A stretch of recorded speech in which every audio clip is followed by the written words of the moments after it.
Hi, Elizabeth May told me earlier today, and I think she spoke in the other debate recently, that she wants the Alberta oil sands offline in a decade. What's the date that you want the Alberta oil sands offline?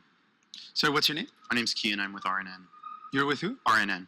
I'm going to pass on the question, my friend. Okay, so do I get the follow-up then? Or you're just going to pass on the question for... Yeah, I'm not going to answer it's it. a hard one, or... No, I'm just not going to answer your question. So, okay, Anyone else so can ask it. the follow-up, I guess, would be, how do you have the moral authority to take the Alberta oil sands offline, given Alberta just recently rejected your party in the largest democratic mandate that the province has ever seen?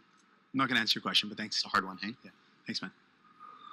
So what you just saw there was NDP leader Jagmeet Singh refusing to answer a question from a quote-unquote journalist. Now that might look bad in normal circumstances, but that was Keenan Bext from The Rebel. Now for those who don't know, The Rebel is a far-right news source here in Canada that peddles in hate, it peddles in oil industry apologia, it peddles in all sorts of right-wing things, and generally, markets itself as anti-NDP, anti-liberal, basically anti-anything that isn't conservative.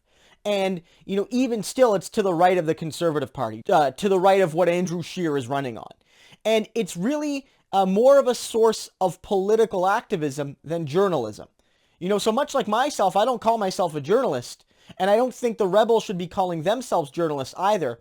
But due to a court order, they were given the right to be at the, debate commission debates and ask questions of the candidates after the debate, along with real journalists, be they from, center-left or center-right sources, they were there.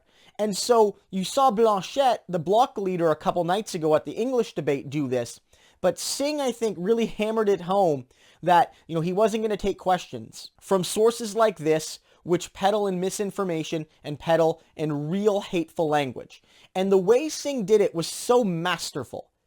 He not only does it in a very polite way, but he sort of just disarms, Keenan. He's like, yeah, I'm not going to take your question. He's like, you ask your follow-up? He's, yeah, go ahead. He's like, I'm not going to take your question. Just absolutely cut him down in a professional manner, not acknowledging, his validity as a journalist. He said, yes, somebody else could ask that question, whether or not you think that's a fair question. The point is that people from the Rebel are not journalists. They're not.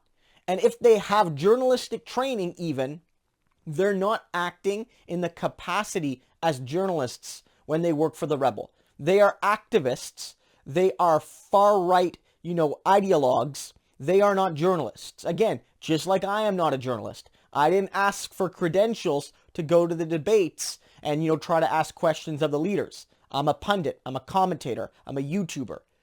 And so I think this was fantastically handled. And it's important because what Singh did and what Blanchette did as well was they refused to give legitimacy to these sources that peddle in really troubling politics.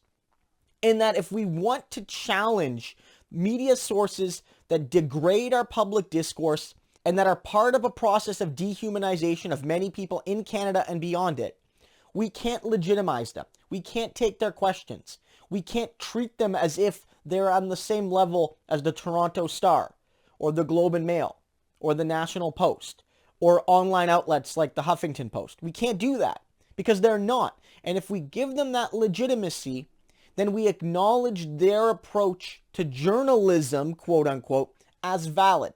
It doesn't matter if on an isolated point, the question they ask is a fair one or an important one. In this case, those questions were clearly loaded. Those questions were clearly activist-minded. They were not questions that Jagmeet Singh could answer, even in good faith, that would allow him to solve what Bext wanted to hear because he was looking for a talking point to attack Singh on. That's all he was looking for. It doesn't matter if the question is good in isolation. The point of the Rebel being there is that it legitimizes all the other things the Rebel does on their YouTube channel and on their website and on their social media platform. This is Singh showing real leadership.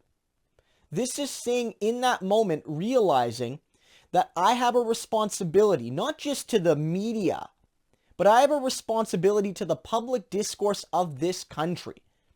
And by rejecting that question, by rejecting that quote-unquote journalist, I am signaling to the rest of the media that I respect their work as distinct from his, and also that I respect the need for a healthy public discourse in this country, which, yes, includes views that Jagmeet Singh agrees with and disagrees with, but does not need to include sources like The Rebel. This was probably the biggest moment of the night.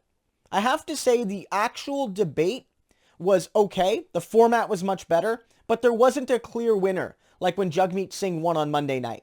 There wasn't. There was some good moments for a lot of people. I think that Blanchette had a lot of good moments. Many people might say he was the winner, but nothing unequivocal like, on Monday, where it was like across the board. Basically, everybody but Tom Mulcair thought that Jagmeet Singh won. All the polling indicates it. All of the data that we've seen indicates it. Jagmeet Singh won that debate, like 100%. This time, we don't know as much. And we also have to remember that this was a French language debate. And so even if you watched it in English, you don't actually hear the leaders' voices. You hear the translators talking over them in real time. And so the ability to, make a quote viral in this debate beyond the French language, population is very hard. I don't know if a quote by Trudeau in this is going to go viral in Ontario or BC if it's being read by another person in real time. It's just not. The points being made could be effective or ineffective, but there's no virality. Like when Jagmeet Singh said Mr. Delay and Mr. Deny. If that was translated, it would not have had the same impact. But this was in English. And so for much of the English Canadian population, this clip will be seen more than anything from the actual debate. And whether that's fair or not is besides the point. This was a defining moment last night, and Singh showed that he will stand up against regressive forces, whether it's his refusal to work with the Conservatives or his refusal to acknowledge non-journalistic far-right sources like The Rebel, or whether it's his desire to stand up against hateful policies broadly defined. Whether it's his desire, for instance, to call out Donald Trump when no other major Canadian leader will. This is a moment of true character. I'm glad to see it. And more and more and more, it's becoming clear. Jagmeet Singh is emerging as the voice for progressive Canadians, be it in French or in English. I can't wait for the last week of this campaign. It's going to be a wild and exciting ride.